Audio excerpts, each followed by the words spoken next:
Olá, está no ar o programa Direito e Globalização, que você pode assistir pelos canais 9 da NET, 186 da Vivo TV e também pelo site www.tvaberta.tv.br www.tvaberta.tv.br. Se você tiver dúvidas, sugestões, envie e-mail para direitoglobalização@tvaberta.tv.br. Vou repetir, direitoglobalização@tvaberta.tv.br. No programa de hoje, vamos falar o tema do momento, delação premiada. E o meu convidado é o Dr. Marco Aurélio Vicente Vieira, que é conselheiro da OAB de São Paulo. Bem-vindo, Marco Aurélio. Obrigado. É uma alegria recebê-lo aqui. Não é a primeira vez que você vem. Você já veio muitos anos atrás, não sei se lembra, mas você esteve aqui há muitos anos atrás, em 2000, eu vou dizer até quando foi. Foi em 2003 que você esteve aqui. É verdade. Faz é verdade. tempo, puxa faz pela tempo, memória. Faz tempo. A gente nem estava na OAB, você ainda era membro do Conselho de Prerrogativas, vai falar sobre prerrogativas profissionais. Exatamente, eu me lembro bem. Isso. Tive a oportunidade de fazer a exposição do tema de prerrogativas do advogado, né, as suas violações, as questões envolvendo o dia a dia do advogado, o embate no fórum, as autoridades, até o limite onde vai as prerrogativas. E hoje estamos aqui, né? 12 anos após. 12 anos após, para tratar de um tema que está aí, né, em total evidência, que é o tema da delação premiada. Existe muita dúvida, esse tema delação premiada, embora esteja muito na moda, existe muita dúvida o que vem a ser delação premiada. Explica para a gente a origem desse instituto jurídico no Brasil, como é que surge, como é que funciona? A história, ela nos traz que desde as ordenações filipinas, lá existia em 1600 a 1830 o Código Imperial Criminal. E lá havia um crime de lesa majestade, onde aquele que praticava um ato contra o império ou a majestade, o rei, ele poderia delatar pessoas que estivessem participando ali de uma rebelião, seja qual for a investida contra o império, contra o rei, ele haveria a possibilidade de obter o perdão. Então, esse tema de delação premiada é um tema que já se discute há muito tempo atrás. E se nós verificarmos ao longo da história, nós temos dentro do nosso ordenamento jurídico, esse tema já apontado e tratado de uma forma pontual. Por exemplo, né, não numa questão bem pontual da delação premiada, mas nós temos no Código Tributário Nacional a denúncia espontânea. Verdade. A denúncia espontânea, o que ela traz de benefício ao contribuinte que faz a denúncia da questão envolvendo fiscal, a questão fiscal? Ele traz o quê? A exclusão da responsabilidade e alguns benefícios, que seria a multa, a correção monetária, me parece que faz o recolhimento do valor total da tributação ao fisco corrigido de juros. Então, isso já é uma forma de se utilizar não uma delação premiada no sentido criminal, mas sim na esfera fiscal. E se verificarmos ao longo do nosso ordenamento jurídico, nós temos desde a lei do crime hediondos, né, que estabeleceu a colaboração do concorrente no crime de sequestro mediante extorsão, ao contrário, extorsão mediante sequestro, a possibilidade do concorrente do crime fazer a delação. Ele tem lá uma diminuição da pena. Então, nós temos a lei de crime hediondos, que estabelece essa delação premiada. E o que vem a ser uma delação premiada? Vem a ser o quê? A delação é você revelar, é você fazer uma denúncia. E em troca deste comportamento, você tem o quê? Um prêmio. Você tem um benefício quando você aponta os autores, os coautores e os partícipes dessa empreitada criminal. E também o que se verifica como requisito da delação premiada, a recuperação do bem. Né? No caso da extorsão mediante sequestro, a localização da vítima. Então tem que ter a essencialidade, a efetividade da delação premiada. Então, no nosso ordenamento jurídico, hoje, ele vem, ao longo do tempo, estabelecendo em normas específicas, né, em determinados temas, como a lei anticorrupção, a lei do crime organizado, a lei de lavagem de capitais, que estabelecem em capítulos pontuais a questão da delação premiada. Nós não temos um procedimento próprio. Utilizamos, né, do direito comparado, do direito americano, do direito italiano, que foi praticamente a origem, né, das legislações regularem esse tema, que foi a Operação Mãos Limpas na Itália, que é o fator mais conhecido, né, mundialmente, e isso foi feito de forma pontual, né, dentro de algum segmento de legislação, estabelecendo algumas regras, né, pontuais. Mas se nós analisarmos a delação premiada, ela é um gênero. Ela é um gênero. E o que isso significa? Nós temos dentro da delação premiada as espécies. Poderemos dizer a delação premiada propriamente dita, que é a dos crimes comuns.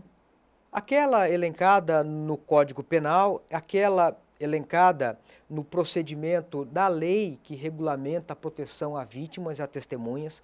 Há um capítulo próprio que fala dos réus colaboradores, né?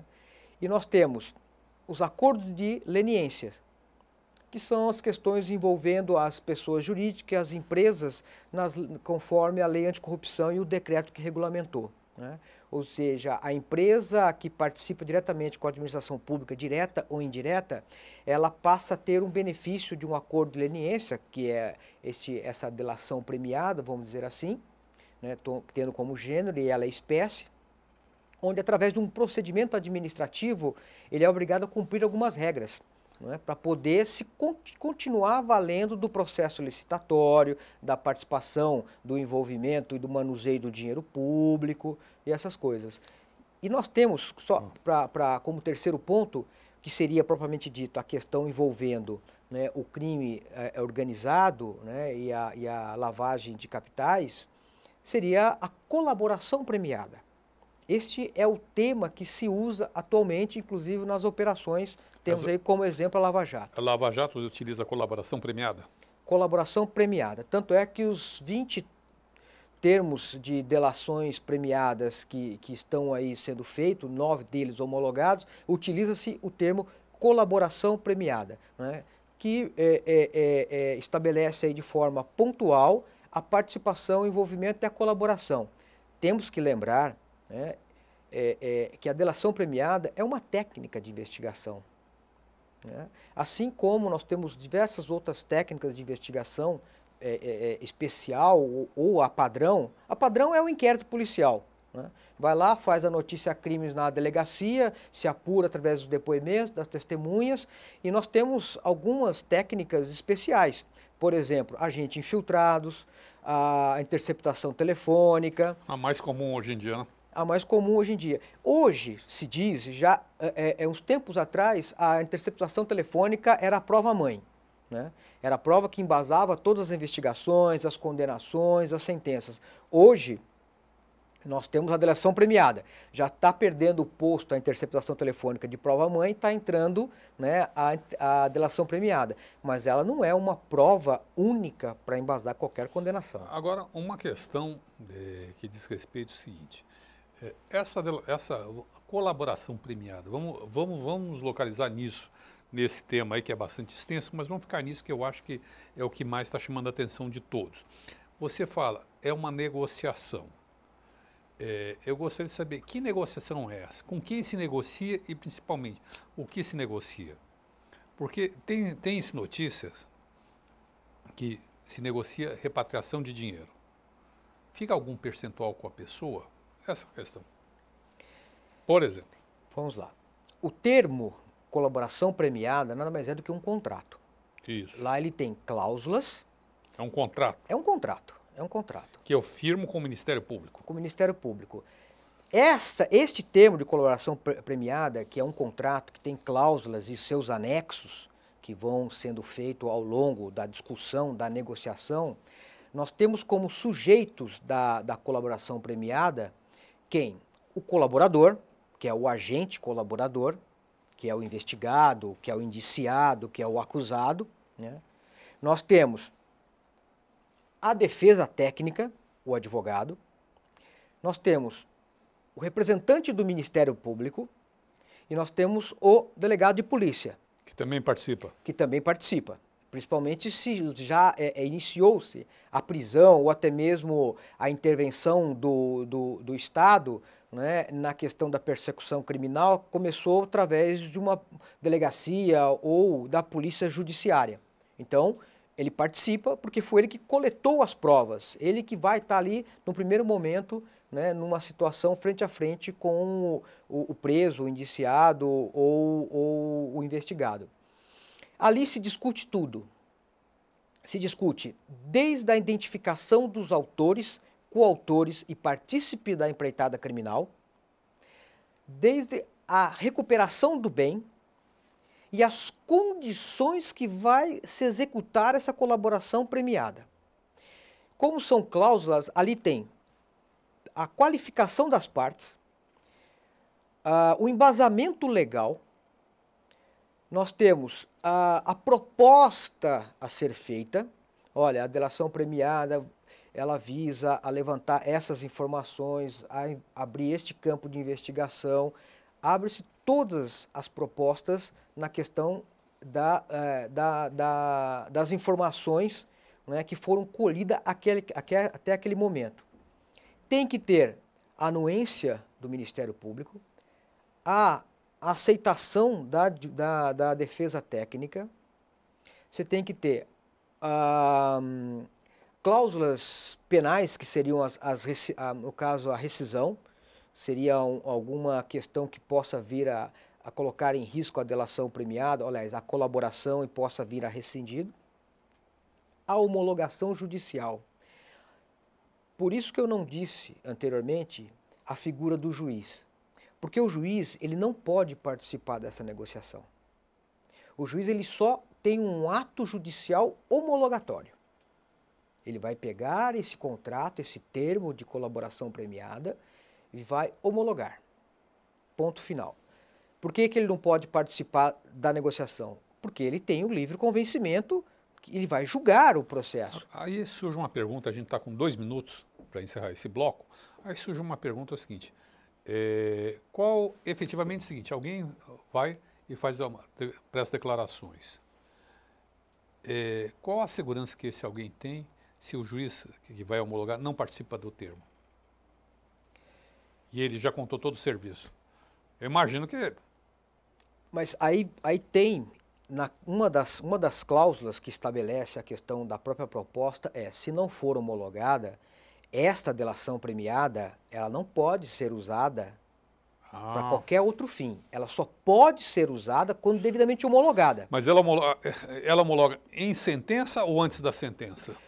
Pode homologar antes da sentença, pode homologar na sentença, para aí sim aplicar os benefícios, claro, da própria. Hoje se aplica-se, quando fizer a sentença, ele vai verificar, né, se houve, né, a efetivação da colaboração premiada. Se ela foi efetiva e realmente houve a descoberta, né, das ramificações da empreitada criminal, o juiz ele vai aceitar como uma prova válida. Eu vou encerrar esse bloco por aqui, voltamos já já no segundo bloco do programa Direito e Globalização.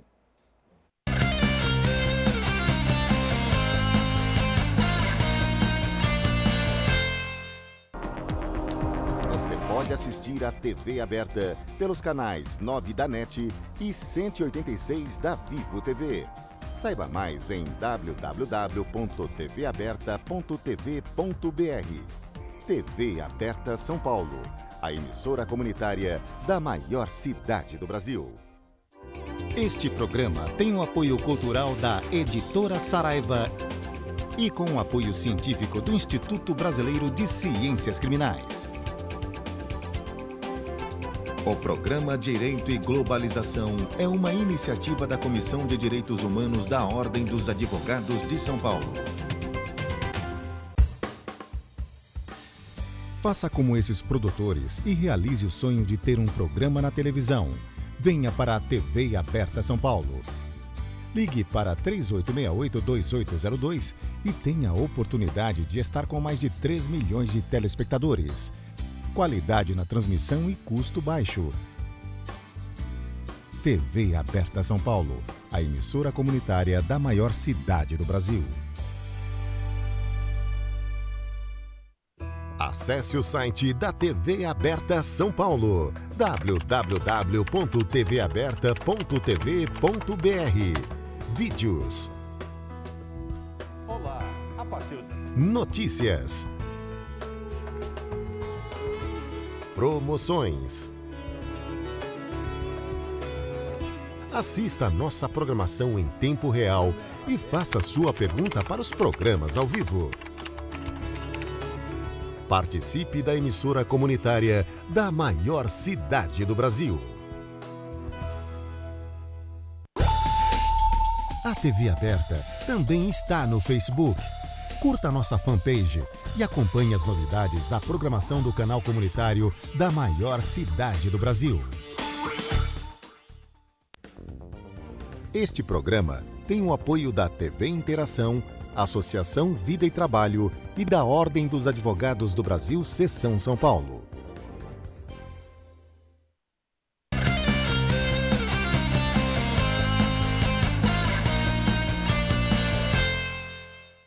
Estamos de volta no segundo bloco do programa Direito e Globalização. O convidado de hoje é a doutora Marco Aurélio Vicente Vieira, conselheiro da OAB São Paulo, criminalista, e o tema que ele está falando é o tema do momento, delação premiada.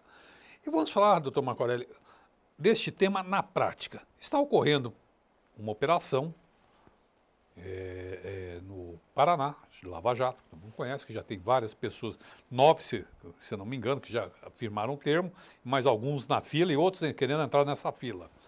E o que eu percebi, um caso concreto, isso é público, então nós estamos falando de uma coisa pública, não particular, uma advogada, ela se retirou inclusive da advocacia, e ninguém sabe qual é a real motivação, mas ela era responsável, eu acho, por 9 dessas delações, 8, eu não saberia dizer. Pergunto, abstraindo a pessoa dessa advogada, mas não é bastante esquisito ou estranho o fato que você fazer uma delação premiada de vários réus, você não pode, não estou falando que é o caso dela, estou falando, em tese, combinar, você fala A, mas você confirma que ele falou A mais um, não deveria haver algum impedimento que o mesmo advogado fizesse delações premiadas de outros réus? Esse é um tema bastante delicado. Não, envolve ética, inclusive. Exato. Então, sem criticar a moça. Numa situação hipotética, nós temos que analisar que a colaboração premiada ela tem que ser espontânea. Sempre espontânea. E esta é a grande discussão. Né? Ou seja, faz-se a prisão temporária, faz a condução coercitiva, que, a meu ver, é um absurdo. Uma desmoralização. Você leva o cidadão sem um mandado de prisão, mas com uma condução coercitiva para prestar depoimento, né? E aí o cidadão, diante daquela situação, acaba tendo que, ou ele confessa, ou ele vai negar, ou ele se cala, o direito ao silêncio previsto na Constituição Federal, ou ele vai para uma colaboração premiada, dependendo da situação, né, do enfraquecimento que aquele ato provoca ao cidadão. Né?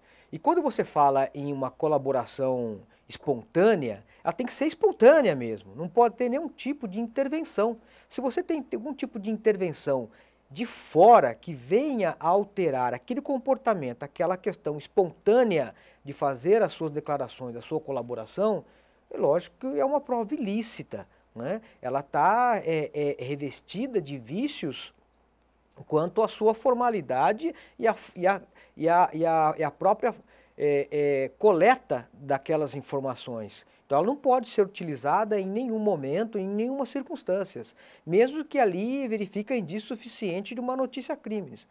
Né? Agora, este é um fundo bastante problemático, né? Ou seja, seria ético, né, você utilizar-se de uma delação premiada, de uma colaboração, participando de uma organização criminosa, né, e delatar, né, o seu comparsa ou o seu companheiro da sua empreitada criminal, e aí pergunta-se, a ética neste mundo, né, coloca-se em risco a vida de quem? Né? Do colaborador, né, dos membros do judiciário. Então é uma questão que tem que ser vista e estudada caso a caso, né? Mas havendo a possibilidade, né, de se apurar qualquer tipo de interferência externa em cima daquele colaborador, ao meu ver, o termo de colaboração premiada está totalmente viciada, não pode ser utilizada para fins nenhum. Você toca num tema importante, que é o tema do vício na prova. Quero dizer o seguinte, e vou perguntar, primeiro fazer um raciocínio, depois eu pergunto. Um empresário, tem vários deles, estão sendo presos. São pessoas inofensivas, não oferecem risco à sociedade, não são assassinos, não são... mas passam pessoas que podem, em tese, ter cometido uma conduta economicamente criminosa. Mas não mataram, sequestraram, tiram dos seus lares e ficam meses presos à espera de uma medida de habeas corpus, que tem que percorrer um longo caminho até o Supremo Tribunal. E acabam muitos deles sendo rendidos pela pressão. Obter uma confissão, uma colaboração premiada, desta forma, não macula a prova? A meu ver, sim, porque você não tem, né, a espontaneidade. Exato. Né? O cidadão, ele não bate a porta do judiciário e fala, eu vim aqui para colaborar com uma situação, né, errada que eu fiz, que eu participei, seja ele o autor ou coautor ou partícipe. Né? Agora, tem que se apurar dentro do devido processo legal se isso ocorreu.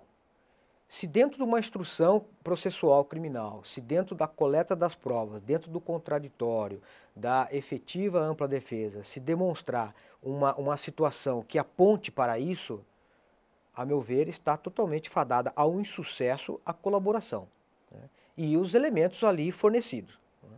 Ou seja, isso deverá ser rechaçado totalmente no final do processo pelo juiz, né, que não deve considerar essas informações para fins de considerar, né, uma redução da pena ou até mesmo o perdão judicial. Tem que estar realmente revestida da mais limpa espontaneidade. Né? E como se não bastasse, além da espontaneidade, essas provas têm que serem, essas informações coletadas ao longo dessa negociação da colaboração premiada, ela tem que ser eficaz. Se não chegar às autorias, às coautorias, os partícipes, a recuperação do bem, e não abrir uma ampla informação segura de que aquilo realmente vai se chegar a uma efetividade no resultado, né, ela também vai ser desconsiderada. Né? O juiz ela não vai considerar. E não fique achando que o juiz lá de bem com a vida, ele vai dar de uma forma espontânea. Isso, a legislação diz que tem que ser provocada, seja pelo Ministério Público, seja pela defesa. Né? Então tem que ser provocada mesmo, né? Porque o juiz pode até pegar aquelas informações que pesa o laudo do seu homologado e desconsiderar até mesmo, né, numa margem de redução da pena, ou até mesmo numa fixação do cumprimento da pena, no regime aberto, para o semiaberto, ou até mesmo uma substituição de uma pena restritiva de liberdade por uma restritiva de direito, desconsiderar por haver que aquilo não foi o suficiente, né, para poder colaborar profundamente nas investigações. Nós estamos vendo nessa Operação Lava Jato uma série de delações premiadas. Está se chegando em algumas figuras chaves do esquema. Um grande empresário e um grande operador dentro do esquema Petrobras. Na verdade, dois, que, segundo noticiam os jornais, estariam propensos, ou já estariam, inclusive, firmando, discutindo termos da sua delação premiada. Agora, se isso é verdade, e vamos supor que seja, esses dois operadores da Petrobras, um operaria para um partido, outro operaria para outro, e esse grande empresário firmar, os que vierem atrás não vão ter mais o que contar. E como fica o resto? Não há um problema de falta de equidade, ou seja, eu sou preso amanhã nessa Operação Lava Jato, mas eu participo do esquema. Mas todo mundo já contou o que tinha que contar, não tem mais nada. Como é que eu fico? Eu não terei esse benefício legal? Se você tem informações que venha a apurar ou até mesmo a esclarecer fatos, sim. Mas já foram ditos. Esses fatos já... Aí que tá. Os fatos, ele não pode ser repetitivos. Né? É, Aí tem que ver o grau de aprofundamento da sua colaboração nesse esquema. Em que você pode colaborar para a apuração. Porque pode chegar um determinado indivíduo A que já abriu todas as informações e numa forma secundária um sujeito B. Né? Sendo que o sujeito A, que abriu as informações de maior relevância, de maior alcance, já se apurou coisas suficientes. Mas tem uma situação num plano secundário do B que pode trazer alguma apuração, que pode aprofundar uma outra linha de investigação. Se aquilo é relevante, é fundamental, até mesmo para complementar a informação do colaborador A, sim, você pode se beneficiar, porque você está colaborando nas informações. Né? Você bate a porta, né, do judiciário e vai buscar dar a sua colaboração. Então, de uma certa forma, sim, você pode sim se utilizar, mesmo que seja ali uma informação que venha ajudar uma colaboração mais ampla. Você enxerga, na delação premiada, um novo ramo, uma mudança do direito de rumo no direito brasileiro, um novo ramo, ou apenas uma modalidade? Não, eu vejo como uma técnica já existente de investigação e que vai cada vez mais se firmar. Né? Sem sombra de dúvida, nós precisamos de um procedimento, né? Um procedimento que regulamenta essa questão da delação premiada, como tem o decreto, lei que regulamentou o acordo de leniência, né? Que está que está como forma complementar na lei de anticorrupção. Né?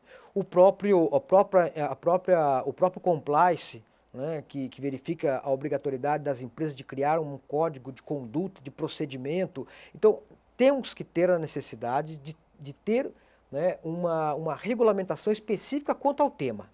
Porque as legislações esparsas que cuidam do tema, elas são muito superficiais. Né? É porque me falam, eu vejo, fulano é especialista em delação premiada, mas eu não consigo enxergar o especialista em delação premiada como, por exemplo, uma especialidade dentro do direito criminal, como júri. Fala, fulano é do júri. Você já identifica que tem toda uma técnica, todo um estudo, toda uma trajetória. Mas pelo jeito me parece uma coisa mais, hoje, nos tempos que estão colocados, talvez até pelo recentíssimo Instituto, que seja uma questão mais de negociação do que propriamente uma questão de técnica jurídica. Eu tive acesso a um termo de colaboração premiada. Né? E eu tive a oportunidade de mostrar para minha esposa, né, e ela falou assim, que não é criminalista. Que não é criminalista, é civilista, né, especialista em contrato e responsabilidade civil. É uma boa resposta, vamos ver a observação dela. Ela falou assim, isso aqui, ela que colocou o termo, isso aqui é um contrato com cláusulas. E realmente, se você verificar o termo, né, como eu pude verificar, eu tive acesso, são cláusulas específicas de negociação. Né? Às vezes, algumas cláusulas elas acabam sendo bastante engessadas na negociação. Né? Inclusive, ela usou isso aqui é uma cláusula de adesão. Ou você adere, ou você não faz a colaboração premiada. E realmente, né? Ou seja, são aquelas cláusulas que você não consegue negociar muito. Né? Mas é porque a legislação atual, ela assim determina. Né? Aquela questão debatida pelos defensores, né, pelos advogados criminalistas, da renúncia do direito ao silêncio. É uma cláusula pétrea, está na Constituição Federal, e a legislação do crime organizado é específica nesse sentido, ou seja, uma das condições para você fazer a colaboração premiada é você renunciar o silêncio. Você tem que falar. E não pode falar de uma forma dissimulada, meio termo, você tem que abrir de forma realmente profunda aquelas informações. Senão, corre-se o risco de você não ter, né, colocar-se em risco a sua integridade física e não ter o reconhecimento, né, daquela colaboração premiada para fins de algum prêmio, um benefício lá na fixação da sentença. Me disseram, que eu não li, mas talvez você possa ter essa informação porque eu não tenho, que nesse instrumento, o delator, ele é obrigado a declarar as fontes de renda dele. Quanto ele possui, que é dinheiro lícito, e quanto ele possui, que não é dinheiro lícito. É correto isso, em primeiro lugar? Quando você faz o termo de colaboração, lá numa das propostas, você entra na questão patrimonial. Isso. Ali você abre todas as informações financeiras do colaborador. Todas, inclusive familiar. Aí vem aquela questão que a CPI, que a Câmara no Congresso quer, de saber a origem dos honorários que pagam aqueles advogados. Porque se você fala que todo o seu dinheiro é roubado, ou boa parte dele, e você tem, como você vai contratar um advogado por aquele outro valor? Essa questão dos honorários foi amplamente debatido pela mídia, né? Ao meu ver, um absurdo, né? Querer se discutir dentro de uma colaboração premiada, abrir um flanco de investigação nesse sentido. Eu não digo isso, mas se você diz que você pagou, você tem que declarar que vai ter que pagar o advogado. Se você não, qual recurso? Não, eu entendi.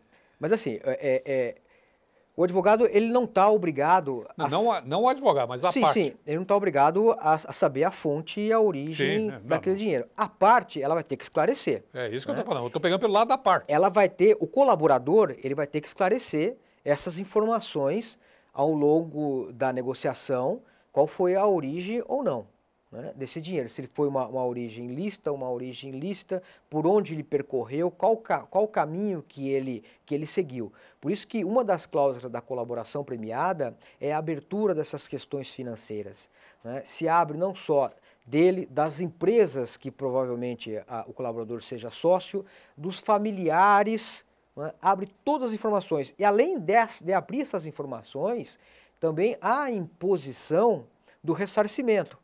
E aí, só que para fazer o ressarcimento, né, pouco importa a origem do dinheiro. Ele vai ressarcir, ponto final. E ele fica com um percentual para si desse ressarcimento? Não. A única coisa que se estabelece, que eu pude notar, isso não está, eu não vi de uma forma clara, mas eu percebi que, por exemplo, se você levanta um determinado valor que houve ali de desvio, de pagamento de propina e etc., né, pega-se aquele valor, se rastreia aonde ele foi distribuído para tentar recuperar.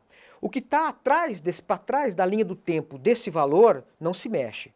Né? Ou seja, se ele já tinha um patrimônio constituído, se ele já tinha lá um fundo de reserva, se ele tinha valores fora do país, aquilo não se mexe. Se mexe? Se mexe do ponto que se verificou, né, o desvio, a propina com a administração pública, dali para frente e para onde que foi ramificado. Ok, eu vou encerrar esse bloco e voltamos já no terceiro e último bloco do programa Direito e Globalização.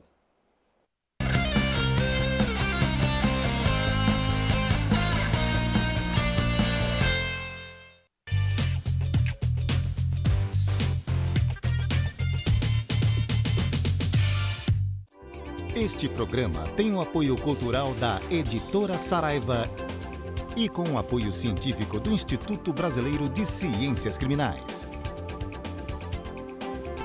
O programa Direito e Globalização é uma iniciativa da Comissão de Direitos Humanos da Ordem dos Advogados de São Paulo.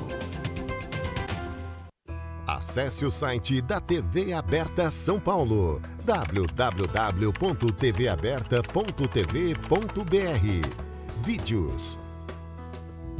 Olá, a partir de... Notícias.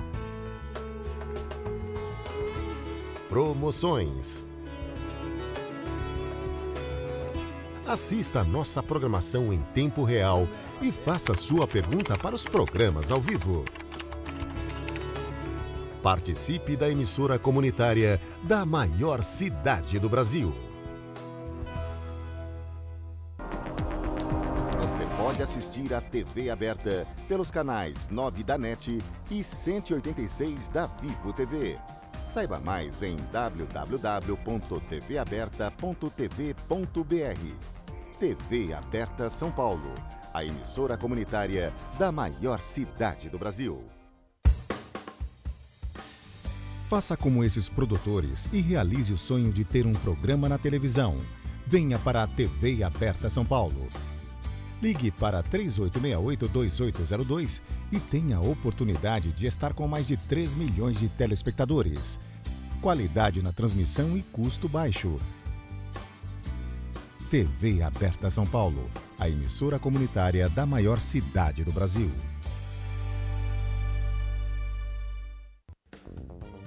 Este programa tem o apoio da TV Interação, Associação Vida e Trabalho e da Ordem dos Advogados do Brasil, Seção São Paulo.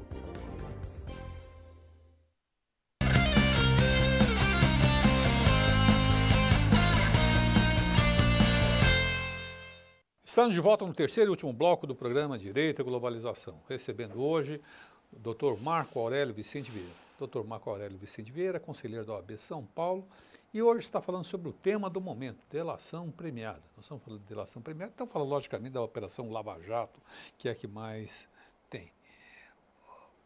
Uma dúvida que eu tenho como leigo, sabe que eu não sou criminalista, eu sou um leigo, mas como todo leigo, o direito criminal sempre é uma coisa que atrai, né? Um lado da personalidade humana que atrai a todas as pessoas para querer conhecer. Mas, tecnicamente falando, o escopo, me parece o seguinte, essa Operação Lava Jato começou por uma questão de Lava Jato de um posto de gasolina e se transformou nisso, agora está virando petrolão, eletrolão. Não tem que ter um escopo essa investigação delimitado? Porque parece que é uma operação fim do mundo. Não haveria, tecnicamente, a necessidade de se limitar? Eu vejo, no caso concreto, que não haverá. Né?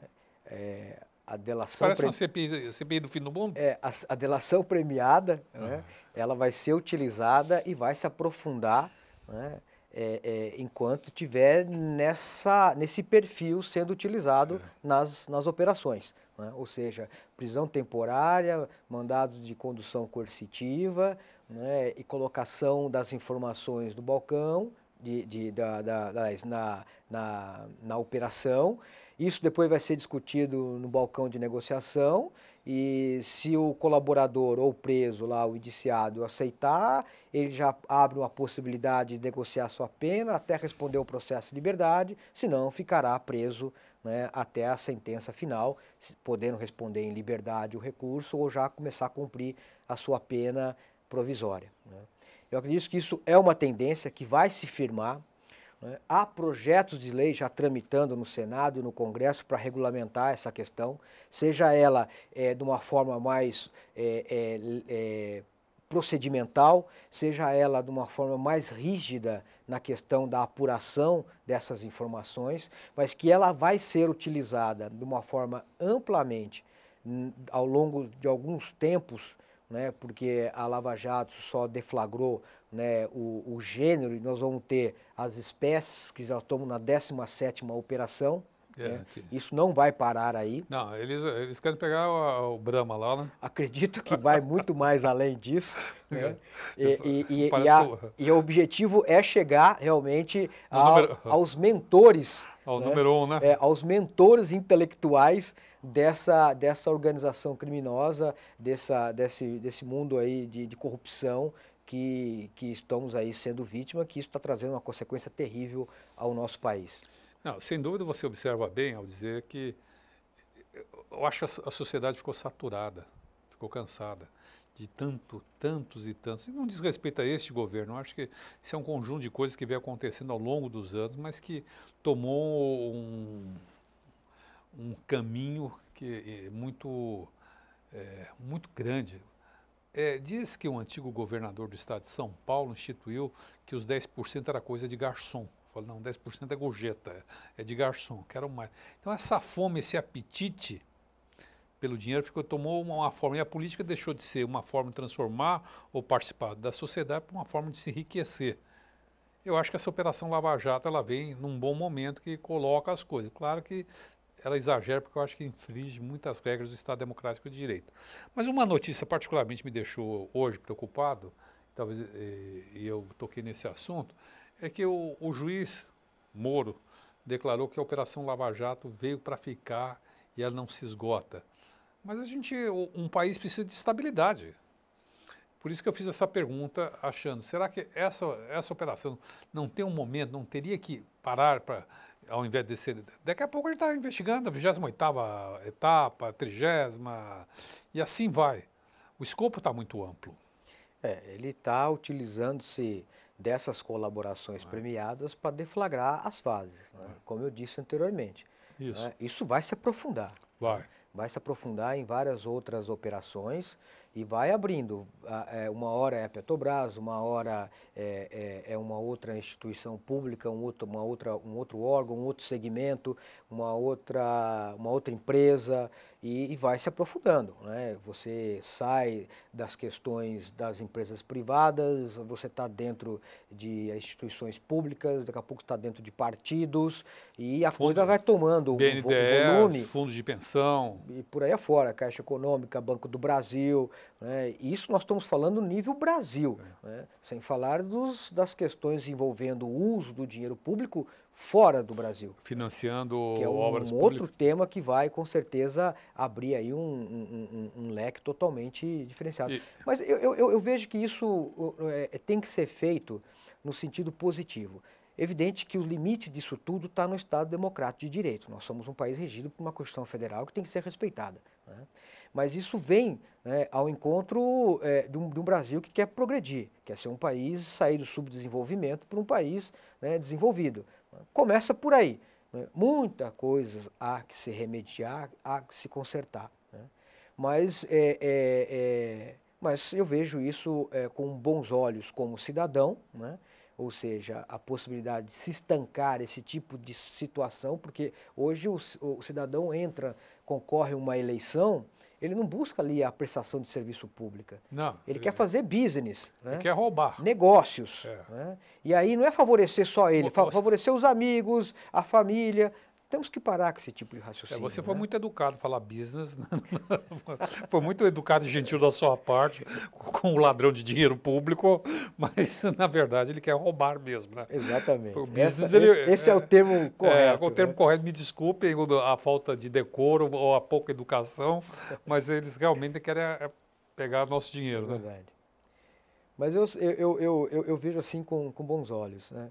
E essa questão envolvendo a colaboração premiada, nós temos que levar em consideração algumas questões. O Supremo, numa situação pontual, já declarou constitucional a delação premiada, né? O STJ também, numa situação pontual, reconheceu a delação premiada. Ela não pode ser uma prova isolada. Ela tem que estar conjugada com outros elementos, né? Não pode ser o colaborador a única prova, né, utilizada para uma condenação. Porque ali ele pode usar do Instituto para uma vingança, uma questão pessoal, e colocar pessoas até inocentes. E aí incentivar um erro judicial, né? Pode incentivar, lá na ponta final daquelas informações, um erro judicial, né? E ele tem que ser um ato, né, que tem para sua validade como prova, como instituto probatório de prova, né, para embasar uma condenação, tem que estar validado por um ato judicial. Então, nós temos que pensar que a colaboração premiada, ela é diferente na ponta final de uma condenação, né? Ela não pode só simplesmente pegar aqui e você fez a colaboração, né, e está condenado. Se nós temos no direito comum a confissão não é suficiente para condenar, né, muito menos a colaboração premiada, né, que há dispositivo na legislação específica que proíbe, né, a lei da organização criminosa, né, veda a utilização de forma isolada, tem que estar conjugada. Eu tenho observado que você tem percorrido o estado de São Paulo, dando palestras sobre esse tema. Eu pergunto, qual tem sido a reação da classe? A classe, eu digo, os advogados. Olha, eles veem a questão da colaboração premiada, né, com uma certa reserva, né? Alguns, né, por evidenciar as questões envolvendo a corrupção, né, acho que tem que apurar mesmo, tem que pegar as informações, tem que condenar, né? E outros até mesmo por não conhecimento deste tema, né? Como você disse no início da nossa entrevista, né, alguns se dizem especialistas na delação premiada, né? Você pode ser um profundo conhecedor, você pode estudar, né, mas você não tem, né, um curso, uma pós-graduação de delação premiada. Eu nunca vi. Eu posso ser um estudioso do tema. Que chegou a você o tema e por curiosidade você... Eu fui estudar, buscar no direito comparado, enfim, né? Eu me declaro especialista em provas aliás, em perícias criminais, porque eu fiz uma especialização em perícias criminais. E porque você vem desenvolvendo ao longo dos anos Ao longo dos estudos anos, e práticas. Exatamente. Agora, a classe, eu vejo que ela vê com bons olhos, né, essa questão da delação premiada na questão do combate à corrupção. Eu senti um pouco que a atitude daquela moça ao abandonar a advocacia, ela mereceu um certo olhar de reprovação dos advogados e da sociedade em geral, por comentários nas redes sociais e nas próprias análises, porque até hoje eu nunca vi ninguém abandonar cliente em rede nacional. Foi a primeira vez que eu vi no Jornal Nacional um advogado abandonar não só o cliente, como a profissão. Tem os motivos dela, não vou discutir os motivos subjacentes, mas eu nunca vi isso. Então isso ficou uma coisa muito mal explicada. Eu acho que isso precisava ser colocado e explicado de forma bastante clara para a sociedade o que aconteceu de fato. Porque ela disse que foi ameaçada, ela disse ter sido ameaçada. Quem ameaçou? Por quê? É um caso bem sui generis, né? Sui generis, Eu realmente, ao longo meus 22 anos de advocacia, nunca me deparei com uma situação dessa, né? O abandono rede nacional. Não vamos dizer nem dos clientes, mas o abandono da advocacia já reflete automaticamente, né, na renúncia daqueles patrocinados. Claro. Né? É evidente, se ali está configurado uma situação que coloca em risco a integridade física da pessoa, do profissional, do advogado, tem que ser apurado. Né? Não precisa ser apurado via CPI. Não precisa ser aprovado, tem que ser aprovado por aquele que apura o crime, que é o Ministério Público, a Polícia Judiciária, e tem que se abrir essa informação até para preservar a integridade física do profissional. Mas aí deixa eu só fazer um parênteses aí, claro, no que você disse, mas ela aponta o dedo em rede nacional, então ela deixa de ter um local reservado para ela fazer a denúncia da ameaça para tornar pública, para justificar a retirada dela. E mais, o dedo dela aponta em direção à CPI, ela é clara em falar que membros da CPI que estavam ameaçando. Então ela atenta naquele momento contra o Estado Democrático de Direito, fazer uma afirmação dessa, que é a vida dela, eu fiquei muito com dúvida. Eu coloco assim, quando eu disse que não caberia a CPI investigar, né, porque ela está tentando abraçar esse papel, quando tira o foco do objetivo da convocação e vem para um outro foco, vamos convocá-la para saber quem são os nomes. Né? Eu acho que ali não é a seara, tenho certeza, ali não é a seara para se abrir as informações. A seara são nos órgãos, né, de direito, que é o Ministério Público e a Polícia Judiciária. Ele tem que investigar. Né? Chama atenção, evidentemente, a forma como foi feito. Né? Ninguém vem em rede nacional, né, abandonar a carreira ou até mesmo renunciar por via reflexiva, né, os seus patrocinados. Chamou atenção a isso. Aí precisa ver o que está por trás disso. Se é uma forma de você tornar público para se garantir a sua integridade física ou se isso é uma situação para tornar realmente mais segura a sua postura, seja ela perante os seus patrocinados, seja perante a própria sociedade, ou mandando algum recado para alguém. Né? Não mexa comigo, né, que eu vou à rede nacional. Né? Algo de ilícito, não diria de ilícito, algo de estranho há nessa história. Porque se você está comunicando uma ameaça de morte que não existe, é comunicação falsa de crime. Embora não feita a autoridade, você está dando notícia pública de um negócio, de um crime que está ocorrendo. Então, qualquer hipótese que você examine, não fica bem. E, afinal de contas, quando você se propõe a lidar com um tema explosivo de delação premiada, no volume que foi feito, 9 pessoas, dizendo-se especialista, você deve estar preparado para as consequências que advêm desse ato. Sem sombra de dúvida. E ali já tem uma notícia crimes, né? A partir do momento que você vem em rede nacional e diz que estou sendo ameaçada, tem uma notícia crimes. Né? Só a observação de alguns procedimentos legais, né, que é uma ação penal condicionada à representação, ela vai ter que fazer a representação criminal para poder deflagrar, né, a ação penal para o Ministério Público fazer a acusação. Mas ali já tem uma notícia Não, crime. tem uns elementos que estão colocados lá. Nós estamos nos 2 minutos finais, Marco Aurélio. Passou voando aqui nosso bate-papo, está muito agradável. Eu gostaria de ouvir suas considerações finais. Quando a conversa é boa, o papo é bom, né? E a gente está aqui entre amigos, Sem dúvida. a coisa flui de uma forma bem leve e tranquila. Mas as minhas considerações eu coloco no seguinte sentido, né? A colaboração premiada está aí, né? Não veio de passagem, como foi a interceptação telefônica, que hoje ainda é utilizado como meio de prova, né? Guardião. É o Guardião, que é o sistema de interceptação, veio para ficar. O advogado ele tem que estar sabedor dessas informações, né? Tem que debruçar, estudar, buscar, né? Eu venho acompanhando essa operação Lava Jato, tenho um arquivo enorme de informações que eu venho estudando, venho trabalhando, né? Porque é isso que nos motiva no nosso dia a dia, né? É você estudar e debruçar. O advogado ele tem que estar sempre neste ponto, buscando as informações. E a delação premiada, a colaboração premiada veio para ficar, é uma técnica de investigação e vai ser muito utilizado, né, pelos nossos órgãos dentro da persecução penal, e muitos delatores irão utilizá-lo. Eu tenho certeza absoluta disso. Bom, eu vou me despedindo por aqui, agradecendo sua presença no programa de hoje. Obrigado. Eu que agradeço. Você ilustrou, foi muito ilustrativo e os seus conhecimentos. E me despeço você de casa. Obrigado e até a próxima vez no programa Direito e Globalização.